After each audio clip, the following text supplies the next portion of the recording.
Good evening, and boy, there is still a big lag between the time when I say good evening, because I'm looking over on YouTube on my computer and it's in 6, 5, yeah. 10 seconds. There's a big lag. But that's because you run the commercial. Yeah. Right. But welcome to Let's Talk Shop with Russ.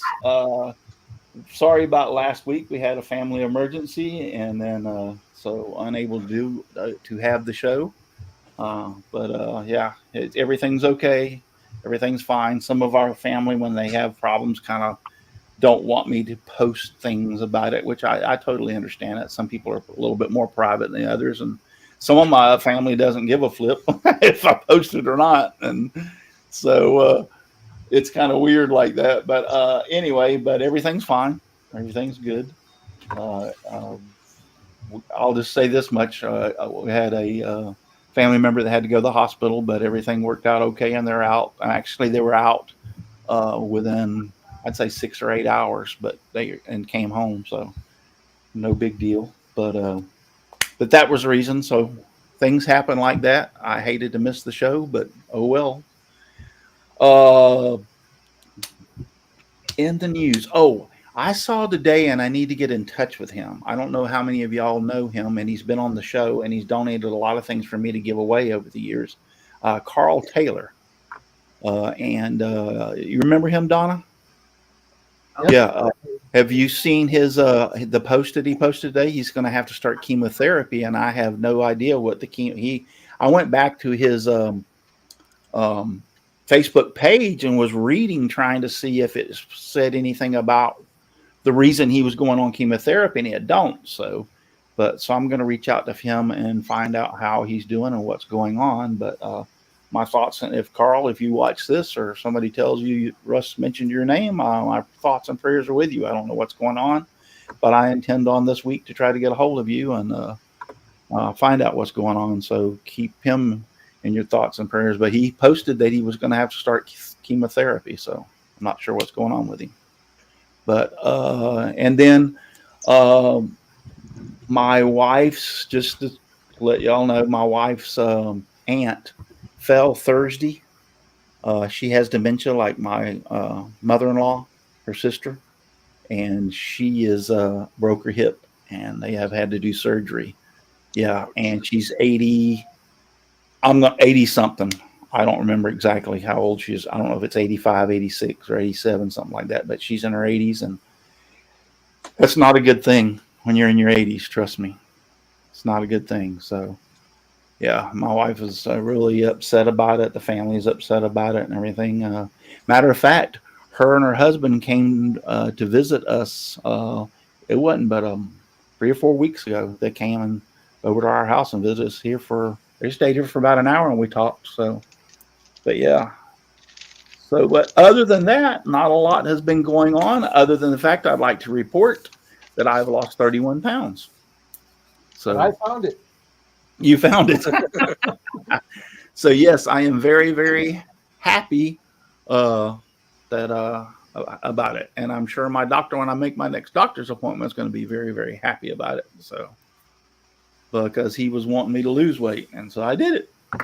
So people were saying, how far am I going to go? For right now, I'm going to I'm down around 249, 250. I'm going to try to maintain this through the holidays, because the holidays are some of the worst time in the world, especially I'm a sweetaholic. And so, cakes and pies and stuff like that during the holidays. So I'm going to try to maintain this through the holidays. And then if I maintain it through the holidays after the first of the year, and I have never seen a skinny Santa, so I don't want to lose too much before Christmas. So, but I was at my doctor's. This was last year, actually, when he was telling me to lose weight. And I said, whoa, wait just a second. Have you ever seen a skinny Santa Claus? And he said, that's the best reason I've ever heard that not losing weight. So, yeah. So anyway, just real quick, Brian Warner's out there, Michelle Marcoux, Brooks Martin, Aussie Man, Would If I Could, I believe is out there, John C. Let's go back real quick. Chris Nealon's out there. Oh, and Chris Nealon lost his mother-in-law. So everybody remember that. Remember his family. He lost his mother-in-law. Rick St. Louis is out there. James Parker's out there. I believe Brooks Martin said that. Has anybody seen Michelle Marcoux and Aussie Man? Yeah, I was thinking one of them wasn't here, but Michelle Marcoux and Aussie Man is here. So Anybody? The first one in. Yeah. Besides if I miss anybody, if I miss anybody, A2 Wood Art is out there. So What if I could, John C. Hey, John C's out there. Yeah. Michelle Marcoux says, bonjour, Jim. Hey, everybody. Yes. So Brian Warner, I think I said his name, but anyway, thank y'all for all being out there. And I appreciate it very much. Real quick, before we go any further, my sponsors are Devobal Technologies for web design, development, and hosting. Visit devobal.com. FastCap, innovative products for professional woodwork. Go to fastcap.com. Rockler, 60 years in woodworking. Create with confidence. Visit rockler.com. Bearwood Supply Company, your best choice for hard-to-find woodworking supplies. Go to bearwood.com. Klingspor, the sanding specialist. Woodworkingshop.com. And Seiko, the scroll saw specialist. Seiko.com. And let's start off with Jim, Driveway Workshop. Tell us where we can find you. Jim Bashir's Driveway Workshop, like Russ said. And you can find me at home recovering before I go back to work. Pretty good. Al. Odessa Woodworking and Make Shop. Hey, my hobby. I mean, it's anyway, I can be found on Twitch, YouTube, and everywhere under what? Kilroy 79763. And the post office wall. And the post office wall, yeah. Don't forget that. Donald. I'm Donald Matthews from Donald Lossifies Wood Shop. You find me on YouTube, Facebook, and Instagram, and I got a website called rednecknowow.com.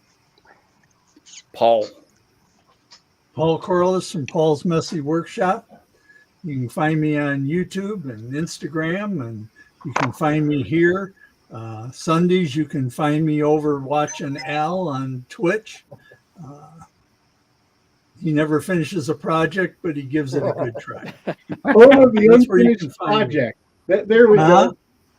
That'll be added to the mottos. Home of the unfinished project. There you go. Paul, before we go any made further, a big bookcase. Yeah, that's what I was going to say before we go any further. For those of you who have not seen it, you go check out. Is it on Paul's Messy Workshop or on both your? It's not on either. It's not on either right now, but I just happen to have it here. If we can figure out how to share the screen. Share the screen. If you can figure out how to share the screen. I'm not going to put you large until you find out how to share the screen. Okay. Well, let me move that out of the way. And I don't have a thing for sharing the screen. It gives you a present. It says present. It says present. There it is. Yes, I do. By God. That's your present.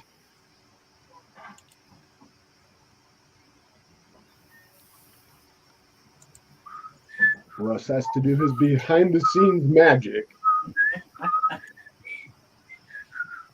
Did you find it? Let's see. Is it up there? You know, Russ has to present it if it's down there, but if it's not down there, Russ is it there? Yes. I'm sorry. Yes, it is there.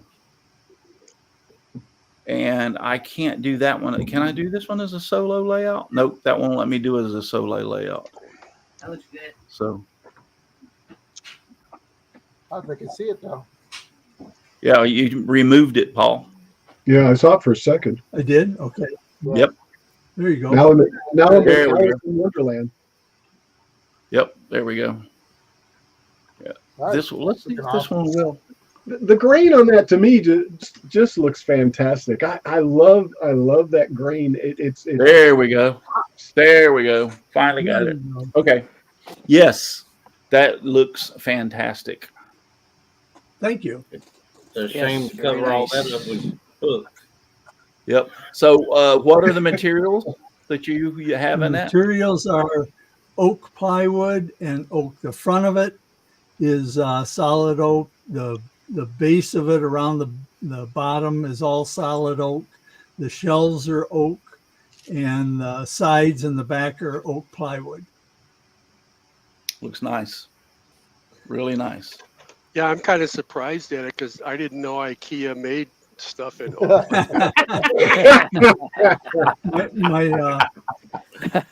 My wife told me what she wanted, and Right. so that's the result. it's a How good long did it take motivator. you? How long did it take you to make it? Well, I've been messing around with it for, I don't know, a month. Yeah.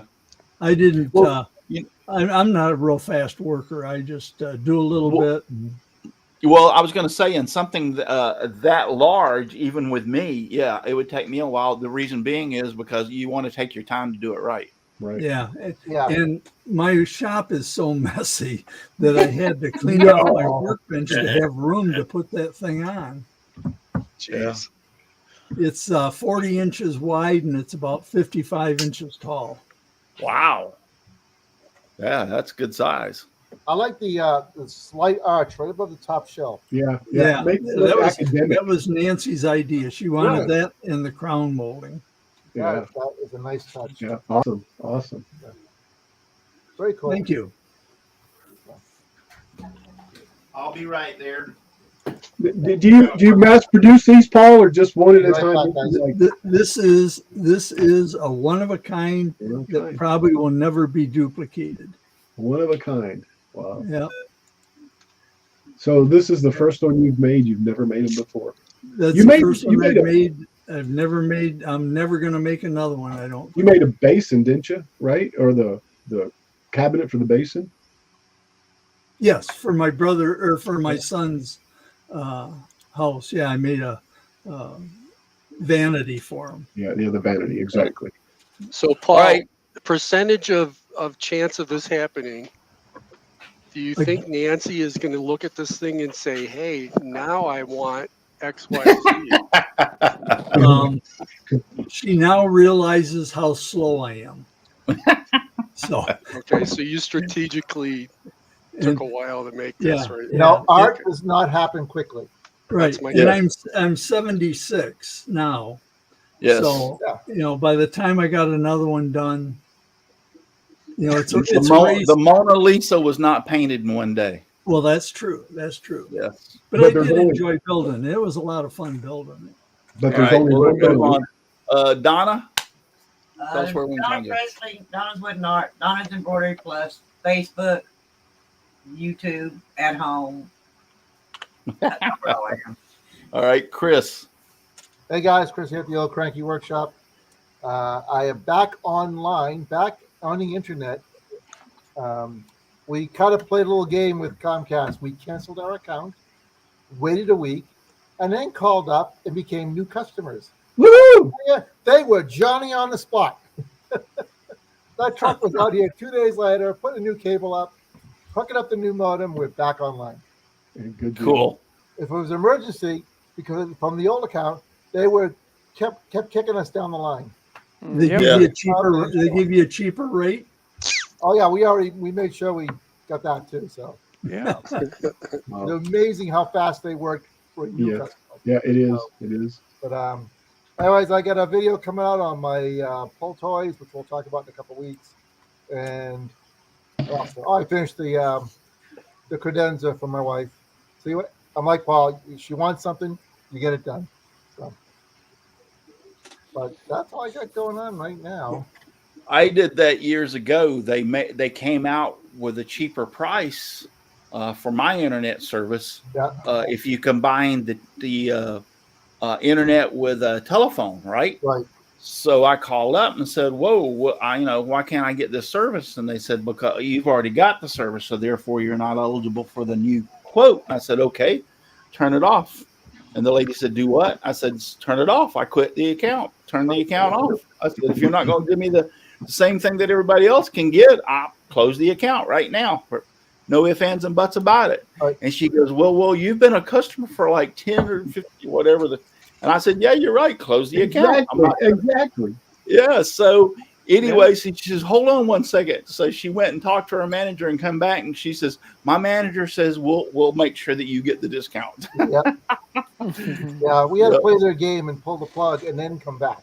Right. Yeah, Right. exactly. That always amazed me about how they'll do that for a new customer, but the customer's been there for years on paying on time and everything. They won't cut No, a new I worked price. sales for wear guard, work clothes, and same thing. Existing customers, they told me you can't give them the special. I said, Yeah. you kidding me? Those are our bread and butter. You got to give them the special. You- Yeah. Exactly. You I get used to tell my punished. customers, cancel your account, pay it off, and then call me back in the morning. Yep. I give you all the specials. So I did it constantly. And I wonder why my commission check was always pretty high. Yeah. So And then last but not least, Dixon. I'm Dixon Hoffman. You can find me at Hoffman Signs and Decals, and I'm shutting it all down because I'm not working on weekends anymore. Ooh. Yay. And Paul, I got a story for you. If you made that shelf and your wife explained it to you and you came up with that, that's pretty good. Because one day I was down at work and the wife was explaining what kind of dog she wanted. And then I listened to what she was saying, and then she says, no, that's not it.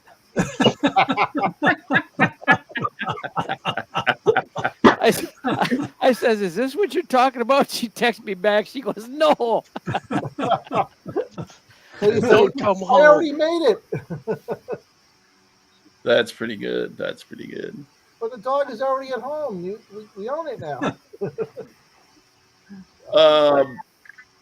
So tonight we're going to talk about making and selling your work. Basically, this was brought up on a show several weeks ago about this, and that's what I wanted to kind of go into. We talked about it a little bit that night, but I wanted to dive into it a little bit further. I mean, because we have like Chris is making toys and some other things and selling them, and he's having pretty good success where he's at. But go ahead and tell actually, Chris, tell your story about how what was your marketing and how you did it, and then how everything, how you went about it. Did you go to their places and talk to them? Just let us know. Tell us. Yeah, first I started with a store down in Venice, and it's a high income community, and I went in there and a lot of very, very awesome art. I mean, I was impressed. I mean, I wanted to buy stuff while I was there too, but I wasn't there to buy. I was there to scope it out, and so I put some things in there, and they didn't really sell too much. I sold a couple of items, but it's kind of a bust. So we pulled our stuff out, and there's another store in Punta Gorda, north of here, and it's called Funky Junkie, and everything in here is commission, not commission. What's the word I'm looking for? They take a percentage. It's 70-30. I get 70, they get 30. The great thing is they have the lights, they have the building, they have the insurance, so I haven't worried about any of that. And they have the employees. I don't have to work it either. So I just put my stuff out, and it sells pretty good there. The hard part was the summer when all the snowbirds left town. Right. I mean, I've gone 3 months without a sale there, but I was warned about that up front. They said that we're going to go dead June, July, August. Sometimes it drifts off into September. It went longer this year because of the hurricane. A lot of snowbirds did not come back until post-hurricane.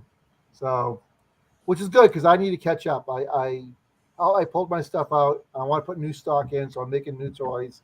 And, that's it. I mean, it's a pretty good deal, 70-30. The trays, those blue serving trays I make, they go faster than I can imagine. Right. As soon as I get them in there, they usually look at the website or they'll call me and say, do you have another set? They're gone already. Like, oh, okay. I'll make another set. Well, and that's the thing though. But you did all the footwork. Yeah, I went in advance. I checked the place out first. There's another mercantile nearby up there, and they are 60-40, and I wasn't a big fan of that number. And I went in there a few times, and the place is dead. There's no foot traffic. It's a giant strip mall. It's not in a foot traffic area. So if you're going to buy something, you're going directly there. You're driving there, parking there, going in. They don't get the traffic, so I'm not going to bother with that store. Right. And the cut didn't seem worth it to me, and the effort didn't seem worth it. So, but if you're going to go out and try to sell your stuff, you got to do your research up front. Right. On your 70-30 place, do you have like a little booth that you put your stuff in, or is it just out on shelves? Or we're going. I'm going up there next week to talk to them. I want to get a section with just my stuff because my stuff is getting bigger. I'm getting more and more stuff ready to sell, and I think the cut will stay the same, but I may have to pay a fee to get a shelf unit that's just mine, like similar to Paul's shelf, something like that. And I put my stuff on their shelves. So we'll see, because some guys do have that. Some people have an entire room inside the store. Yes. I'm not quite there yet because I haven't got the stock. Would I like that? Sure, but then you really have to pump the workout. So we've got a similar. Go ahead. Trays are your best seller. The trays, they're my best seller. I can't make them fast enough. I got one set here. Unfortunately, it's committed to my sister. I got to send it up there for her birthday. So, but if you can see the pile behind me of lumber, that's all pallet wood that I spent all day today breaking down. Right. I will feed that through the planer tomorrow and clean it up, and then I'll start banging trays out from it. We've got a little place like similar to what you're talking about in this little town next to us. It's called Plant City. They're famous for strawberries, by the way. Yep. But it's only like 15-20 minutes from where I live right now.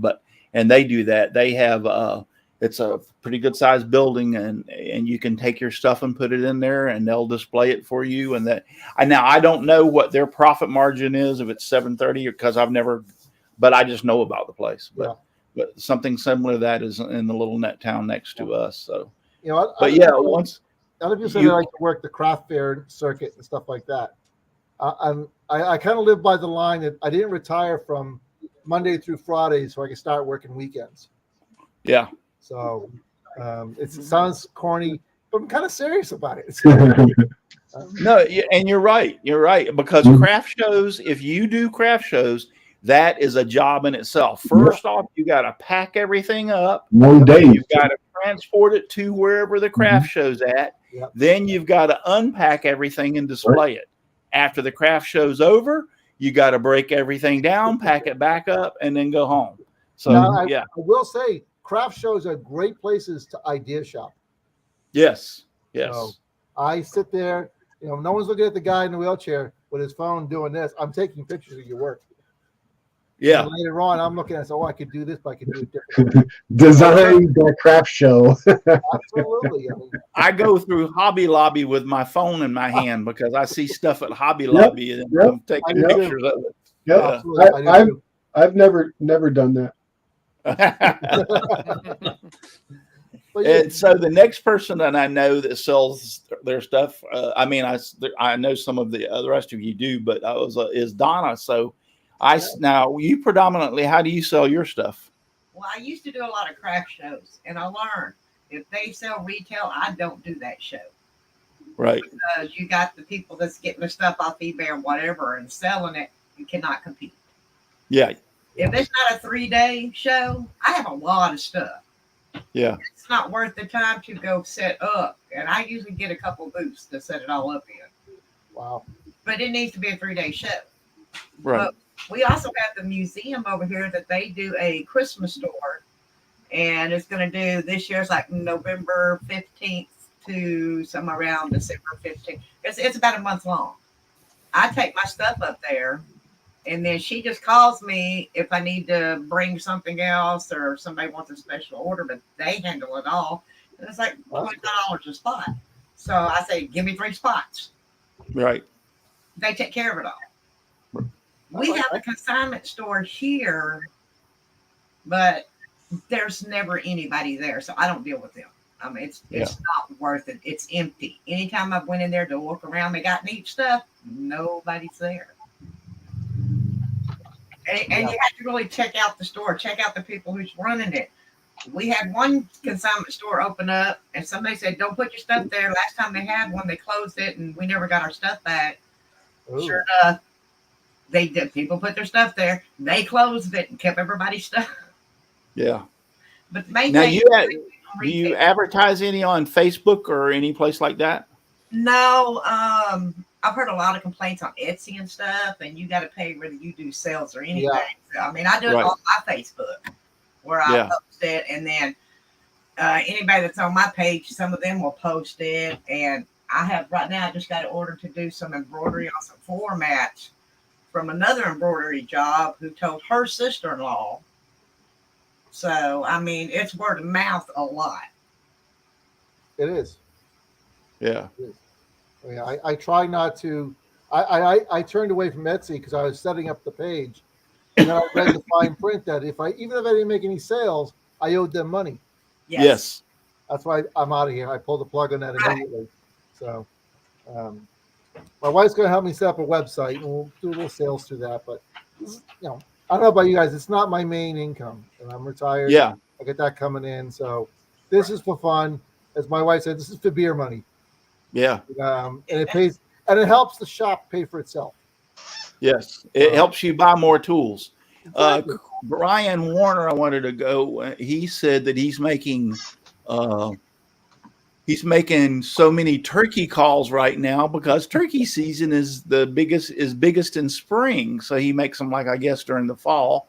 And he said it becomes work instead of fun. And yep.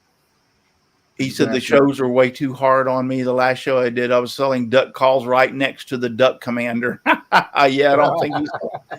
Yeah. Does he have a video on how he makes them? Do you have a YouTube channel by any means?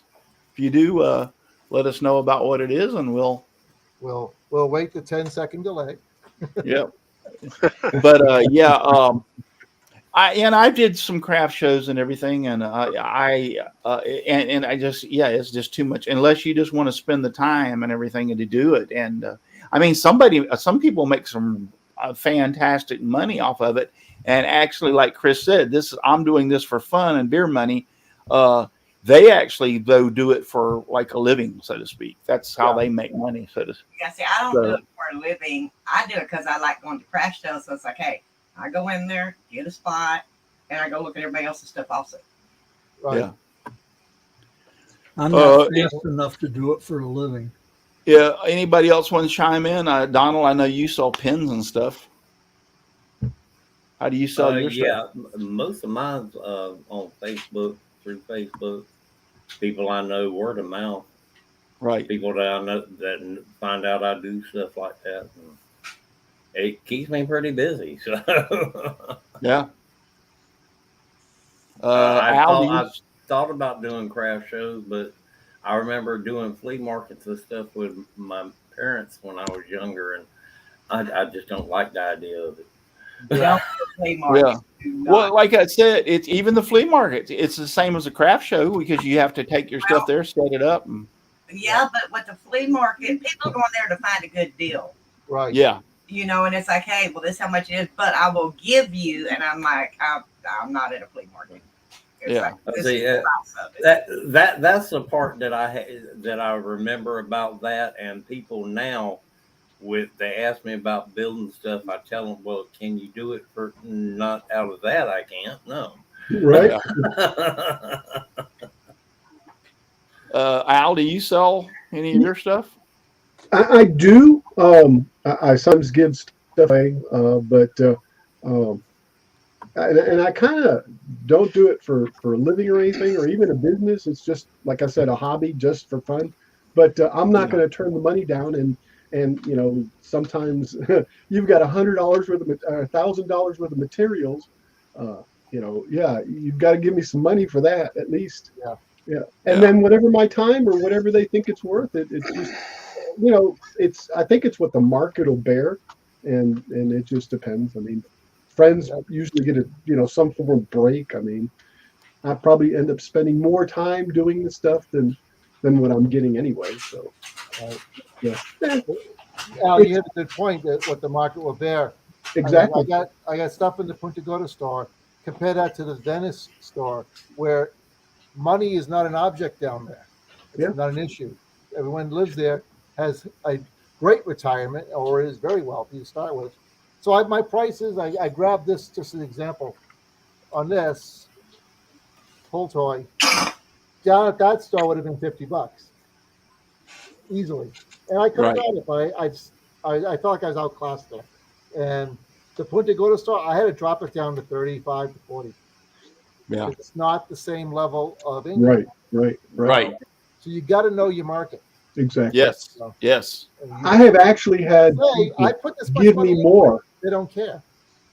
Well, Sal, I'm sorry, Al. No, I'm sorry. I interrupted. I have had people give me more because I've just undercut them. Than yeah. I'm looking at putting my Noah's Arks in the store next week for the holidays, and I know up in New England I get $300 for a set. I'm not going to get that down here. Yeah. So, because the income level is just not the same. I could probably get 2. I'm hoping for 2. So, we'll see. Brian Warner said that his name of his YouTube channel is Heirloom Game Calls. I remember that. All right, cool. Did we have Brian? Did we have you on the show? Boy, he should come on and show us how to make one. Yeah. Well, right. he said if you'll read his timeout, if you'll read his next post, he said he lost half of his vocal cords, so he doesn't post a lot. In other words, he doesn't make a lot of YouTube videos because of that. So he might have a problem trying to be on the show. So, yeah. That he said that this next thing is that's why I've not been a guest. Talking is very difficult. So there you have it. Oh, okay. Yeah. Yeah, Ryan. If you want to have somebody there with you, I mean, we could work with anything. I mean, yeah. If you want to have somebody there with you, like your wife or whatever, and help you, that'd be fine too. But yeah, Heirloom Game Calls. I've seen his channel. I went and watched some of his videos. So they're very nice. Yeah. So yeah. When I first retired, when I first retired from the fire department, the first thing I did was go into the construction business. So I didn't do any a lot of scroll saw work and everything. I did it sometimes on the weekends to play around, whatever. But through the years, I tried. Before that, when I was working for the fire department on some of my days off, I tried different avenues of trying to sell my stuff, and I never had a real big success. Things are different here in Florida. We don't have near as many craft shows as they do up north, and I've noticed that the craft shows that we have down here, very, very, and a few of them that I know of are very selective. For instance, you have to apply to be at the craft show, and then when you apply, like for instance, let's say I do scroll saw work, right? If somebody is already applied and they're a scroll sawer, they won't accept me because they don't want 2 of the same thing in the craft show. Right. And I thought, like, wow, really? I'm not going to be making the same thing probably they're going to be making, but that's just their rules. So if I'm a turner and I turn bowls and stuff, they won't accept another turner if they've already got one turner in there. So they turned you down, Russ? That's what you're saying? Huh? They turned you down? Yes. Yeah, they turned me down because I already had a scroll sawer there. So yeah, so somebody else was already there and they were already selling their scroll saw work. So actually, I know them. After I found that out, I found out who the person was and I knew him, which was great. I mean, I didn't have a problem with it. But my point being is they only allow one. So yeah, it's really kinky on some of these craft shows, and so but when I retired and then I retired from the construction business, I really went at it really kind of hard as far as I thought, all right, so I'm going to start doing some scroll saw work. I'm going to do this. I'm going to do that and everything else. But once again, I ran into a stumbling block for some reason. It seems like Florida or in the South, I'm going to say Florida mostly. And the reason I say that is because stuff like we make here in Florida is a dime a dozen because everybody's doing it. All the retirees are down here, they're doing it. And, and they have all, I mean, it's just everywhere. So, I think it's all in the South because North Carolina's the same way. There's one big one, and the application's the same way. Yep. So I decided, you know what, the heck with it. I never needed the money. Don't get me wrong. I never needed the money. I did it as two things, as a hobby, and I wanted to make some money off of it. But kind of like Chris said, I wanted to make so it would support itself. So if my planer went bad and I wanted to go down and buy a brand new planer, I had the money set aside from what I sold to buy a new planer. So yeah, that was basically what I wanted it to do. And so like I was saying last week, one of the things, and that's what Chris has done, you've got to find a niche, no ifs, ands, and buts about it. You've got to find what is going to be selling in that area that you're going to go into, or at that store you're going to go. So you've got to find that little niche of what you're going to make to be able to sell. And then you got to do the footwork. As far as selling on Etsy and all these other places, like they're talking, even Facebook, what's it called? Facebook Marketplace, yeah. Marketplace and everything. Go in there and look at what people are selling. I mean, there's everything, including the kitchen sink in there. And people will buy it too. Yeah. Yep. I mean, so you might be successful on that. And I'm not aware. Does Facebook Marketplace charge you to put your stuff on there? No, it's all free. It's all free. Okay. Yep.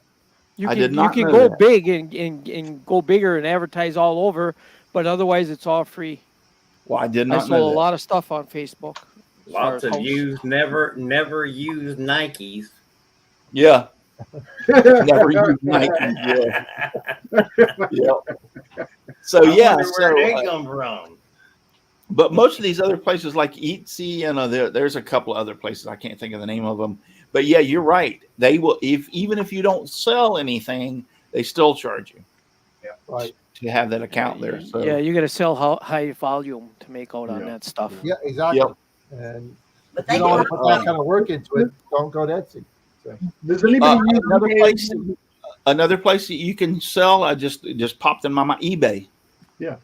Yeah, you can get an eBay account, but once again, they charge you also. Right. Yeah, they get a Yeah, percentage. but you know what? They're also doing all the legwork to do the sales for you. I mean, Yeah. You're just If I was going to there choose one of the 30%. two, though, I would choose eBay over Etsy. Right. You know, I bought some myself. I've bought some stuff off of eBay and not had a problem. First off, you got to do your research on that too. You got to go and read how many sales they have, read the comments from people that have bought from them and everything. Yeah. But I've actually bought some several things from eBay and had really good success. Never got stung. Usually I use PayPal to pay for it, so that I have a way of, if I don't get the product or whatever, I can go back through PayPal. But protection. Your Krylon cans that has that special Krylon has that special stupid little spray top on it, that little red spray top. Yep. Well, I was curious one day, and I typed in Krylon spray can, nozzle or whatever, and on Google, and it popped up. Lo and behold, I found a guy on eBay that was selling them by 50 a pack. Ooh. And I went, there's no way. I went on his channel. I looked, I read about everything, and I'm like, and the 50 were like $8 or $9. I mean, it was it was less than $10. Let's put it that way. And so I went, he'll get 50 for like $10. I'm like, really? I said, I need some of them because I break those things left and right and have a whole can of spray paint unless I take it off of another can and put it on that one that I can't use. So lo and behold, I ordered them. And within the period of time, 3 to 5 days, whatever the order was, I got them, opened the thing up, and sure enough, they're the Krylon spray top nozzles, and there was 50 of them. Neat. Wow. So I was like, well, that was one of my purchases that I did. So I used Yeah. to, when I was done with the spray paint can, I pulled the little button off the top and I threw it in a jar I had thinner in. yeah. I just Yeah. let it soak and lit until I needed it. Well, Yeah. I usually pull them off, and I have a little glass jar with a nice seal lid, and I used to put lacquer thinner in it, and I used to pull them off and just drop them in the lacquer thinner. Same theory. You guys, Acetone. Yep. you Yeah, guys, acetone, lacquer thinner. Yeah. Brian Warner says always use PayPal. Yes, I always use PayPal, so that there's especially on those places like eBay and everything. But my point being, and Steve Good, I've talked to him about it. He's bought a lot, and he even says you can find this 1/4-inch Baltic birch plywood on eBay from a such and such person, and he said that he's had good success with them ordering and other people. So yeah, I like eBay to do that. But I mean, you can sell your stuff on eBay, Etsy, however you want. Etsy, tomato, potato. Yeah. So, but you got to find your niche, and you've got to do the footwork. I mean, you just can't. I mean, you can try that, and if it doesn't work, but I would recommend kind of like what Chris did. Try to find some local. Type in Google and the local craft stores, local. And see if you can find some that are local. Your town consignment. Yeah. And go to them and talk to them about it and see about that. But my point being is, I don't know of a lot of people in this business that, unless you're doing the craft shows every weekend or 2 or 3 times or a couple of times a month or whatever, that does this and makes what I would say a living off of it. Now you're looking at the living is Steve Good. Yeah. You're looking now. There's another one. That's amazing. If you look at Matt Cremona, Paul, you out of here? yes. You out of here, Paul? Yeah, out of here. Talk to you later. All right. Paul, See you. Bye, Paul. Okay, I'll see you. Paul, we need the password for your heart monitor. Yeah. God. But Matt, another one's Matt Cremona. Mhm. I can tell you that right now. He makes like high-end, high-class furniture. But if you'll notice, he's cutting his own wood. Yeah. He's doing it. He's getting those big trees. He's got that trailer and hauls those big trees in. He has his own sawmill to cut it up. Then he dries it, and then he does high-end furniture. But he makes very good. There's a guy up in Boston that his workshop was literally 4 blocks from my office. Tommy Mack. I'm sure all you guys. I've heard of Tommy Mack. You didn't. That workshop he's got is one of the most high-priced neighborhoods in the entire damn city. Really? I don't know. And I looked at the price of the stuff he's making. Well, of course he's charging that much for that space. So, Right. Yeah. Right. Hey, Russ, You you have to would come come up on with the custom show. stuff. You have to come up with your own custom stuff. Yeah. Yes. There's no way. Right Something that somebody neighborhood. else isn't doing. Like, I don't make no money on woodworking stuff, but I make it all on the 3D printer because I have custom things that I'm making, and it's for Right. manufacturing, which is high price stuff. Yeah. Right. it's- That you got to have custom what things the or market something will you bear. design or invent. You're working the corporate end. Right. And that's what I said.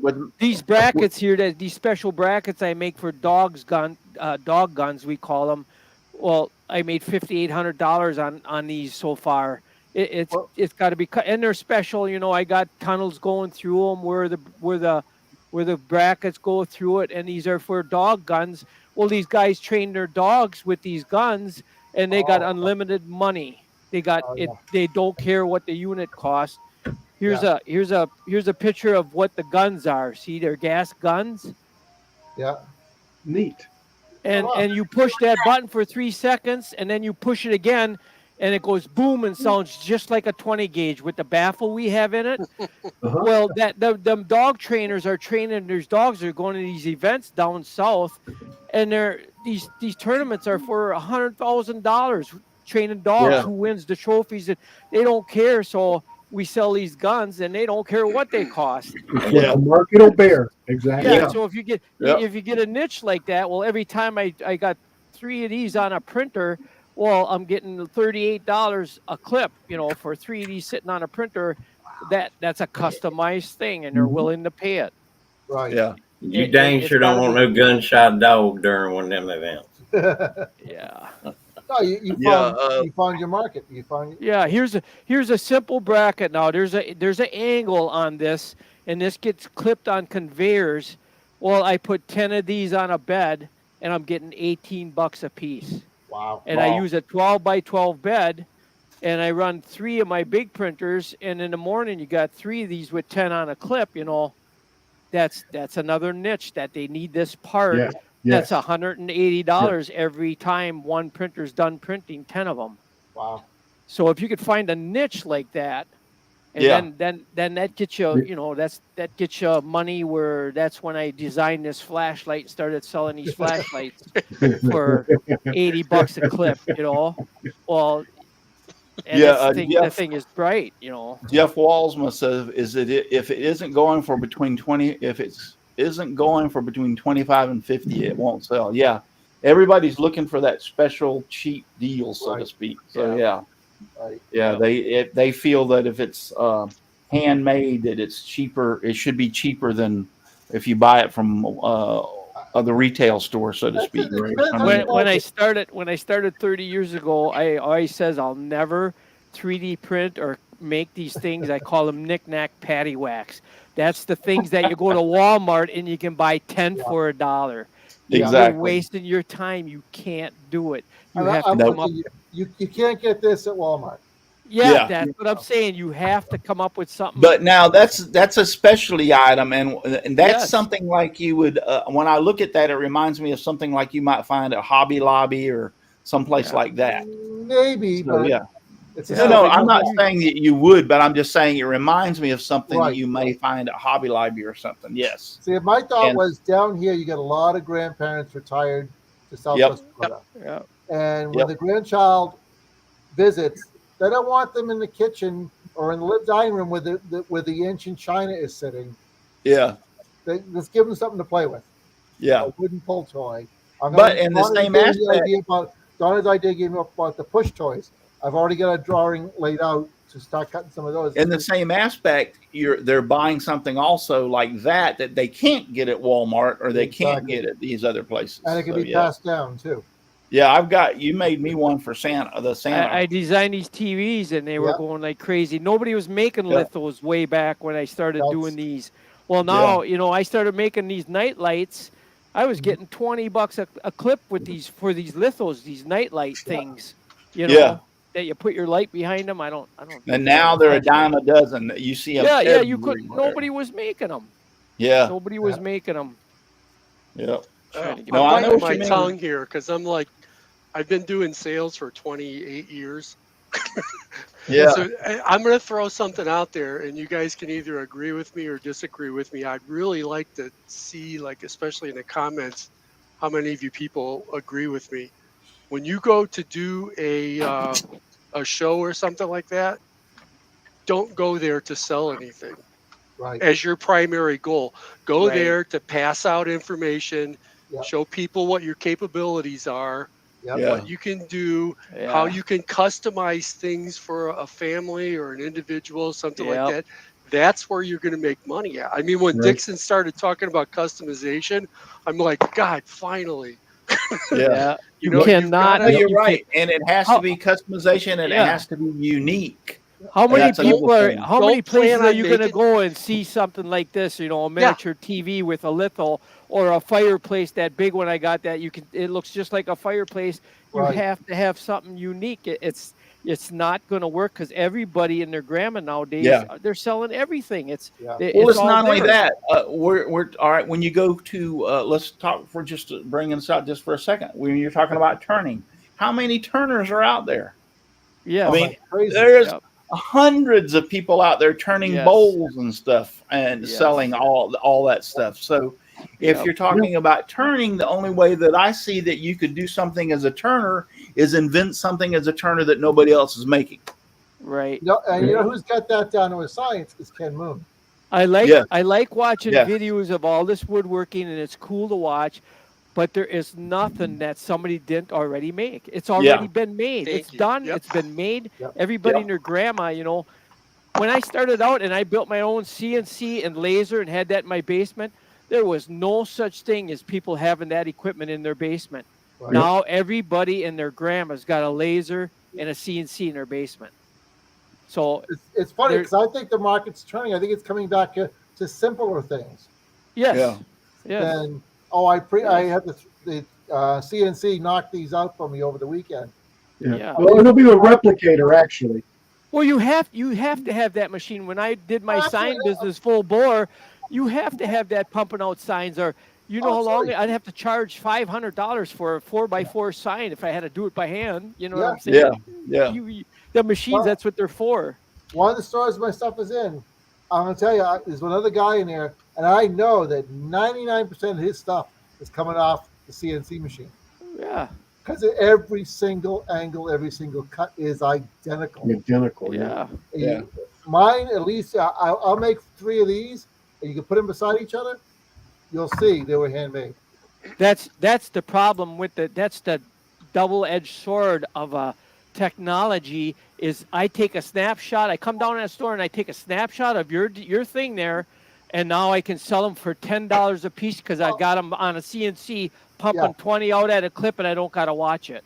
But that's a horrible we just thing said to that. do, We all though. do it. We go into the Yes, Hobby yeah, Lobby and yep. stuff. We take pictures. Yeah, but Yes. Yeah. Dixon, Yes. that's a horrible Yeah. thing to do, though, because the last thing you want to do is win the race to the bottom.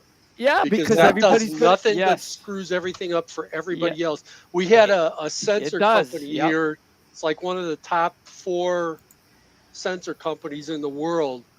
And it seemed like all they wanted to do was walk into a customer and pull their pants down and go, how much can I sell it to you for? You know, how much are you paying for this one? How much are Yeah. you paying for that one? And they, between them and Automation Direct, they sucked all of the margin out of the industry in like a Yes. year or two. You Yes. just, you cannot do that. You just No. don't, you kill I it come for out with a everybody. product, I'll charge $20 more, and when the customer looks at me and says, "Well, that's 20 cheaper over there," I says, "But mine is better, so go buy theirs then." You know, Yep. I won't. Yep. You don't undercut. You never cut yourself short, or you're going to be working for nothing. Yes, Right. exactly. But as long as I can pay for the shop and my beer, I'm good. Yep, there you go. Keep it fun. Priorities, right? Yeah. It's fun. That's what Well, I'm doing yeah. right now. Well, Keeping it it fun. comes. Yeah, we're getting close to the end, but yeah, it comes down to do your research, pricing, try to find your niche, try to find something unique. Yeah. You know, Customization. customization, doing custom work. Yes, you have to be careful though doing custom work. And the only reason I say that is because I've had some problems, and you just, for instance, let's say that you make us a sign, and you've got this very picky person, and they find this every little nick and cranny and say, and you originally agreed on $150, and then they say, well, I'm not going to pay $150 for that. And if you're in a position where you are doing this as a living, now you're in a quandary. What do I do? Yep. So that's the reason I say when you're talking about customization, kind of like have to be a little bit careful about that. I had that happen to me. It happened to But me too, Russ. the fortunate thing about me was I didn't need the money. So when they started nitpicking and said they weren't going to give me that much for that, I said, okay, no problem. And I turned around and started walking away. And they were like, hey, what are you talking about? You're not going to talk to me about it or anything? I said, no. They said, well, what are you going to do? I said, probably take it home and throw it in the firewood pile and burn it. In the fire bin. Because I would rather burn it than give it to you for anything less than what I told you. Right. So you know what they said? Oh, okay. Well, we'll give you the $150 for it. This is something that we didn't bring up either, and I totally forgot about. It was very important. If I get any job, a huge job, and it's $800 job, you need that $400 down before you start the job. 50% down, 50 when you collect when you take it. And that's right. Yep. Anytime you're going to do a large project, in other words, like he's saying, for let's say even for $100, if I'm going to spend $100 on something, and that means I'm having to buy like some nice walnut or something to do the job and everything with, you need to get at least 50% up front. Yep. Yeah. I'm the same way on my Noah's Ark sets. Up in New England, $100, and if it was a friend, a family member, I'm not going to ask for a down payment. But if it was a stranger, a third party, yeah, I want a half up front. Non-refundable if it's personal. No, absolutely, Dawn is absolutely right. She's perfectly right. Because there's a lot of time I put into those. Yeah, it might be pine, but it's a lot of cutting. It's just a duck from one of the pull toys. Right. A lot of cutting, a lot of rounding over the edges, a lot of sanding. God, I hate sanding. Sometimes the dumbest stuff can make you a lot of money. Yes.